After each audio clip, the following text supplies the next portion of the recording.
আসসালামু আলাইকুম ভিউয়ার্স, আশা করি সবাই ভালো আছেন। আলহামদুলিল্লাহ আমিও বেশ ভালো আছি। আমার নতুন একটি ভিডিওতে সবাইকে স্বাগতম। আজকে আমার খাঁচায় পালা শখের দেশি মুরগি 2টা ডিম পেড়েছে। উপরের এই বড় মুরগিটা ডিম পেড়েছে, আর এটা হলো কালো নিচের বাচ্চা মুরগি, সেটাও ডিম পেড়েছে। এই যে আলহামদুলিল্লাহ ডিমের সাইজ বেশ বড়। মুরগিটা ডিম পাড়ার পর প্রচুর শব্দ করছিল, তার জন্য আমি বারান্দায় গিয়ে দেখি যে মুরগিটা ডিম পেড়েছে। এরপর মুরগিটা আমি খাঁচা থেকে বাহির করে দিই এবং ডিমটা নিয়ে আসি।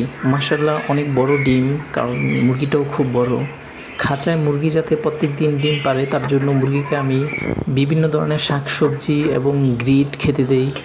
তো ডিমটা আমি খাঁচা থেকে বাহির করে ফ্লোরে রাখলাম এবং মুরগির সামনে রাখলাম, দেখি মুরগি কীরকম করে। আমার খাঁচায় পালা এই বড় মুরগিটা এখন প্রত্যেক দিনই ডিম দিচ্ছে। কয়েকদিন আগে অনেক গরম গিয়েছিল, তার জন্য 2-1 দিন বা একদিন পর পর ডিম দিত, কিন্তু এখন প্রত্যেক দিনই ডিম দিচ্ছে। খাঁচার অন্য মুরগিগুলোকে ভিডিও করার সময় দেখতে পেলাম যে একটা কালো মুরগি ডিম পেড়েছে। তো মাশাআল্লাহ বেশ খুশি, কারণ আজকে 2টা ডিম পেড়েছে। কালো মুরগি প্রথমবার ডিম দিচ্ছে, তার জন্য একটা একদিন পর পর, আর অন্য একটা কালো মুরগি 1 সপ্তাহ পর পর একটা ডিম দেয়। হয়তো এটার পেটে এখনও ডিম বড় হয়নি, তার জন্য এত সময় নিচ্ছে। তবেই আশা করা যায় আর 2 সপ্তাহ পর নিয়মিত ডিম দেবে, কারণ 2 সপ্তাহ পর এদের 6 মাস পূরণ হবে। আর আমরা জানি যে দেশি মুরগি 6 মাস পর ডিম পাড়া শুরু করে, যদিও এগুলো একটু আগে থেকেই ডিম পাড়া শুরু করেছিল, এই যে 1 দিন পর পর বা 7 দিন পর পর একটা ডিম।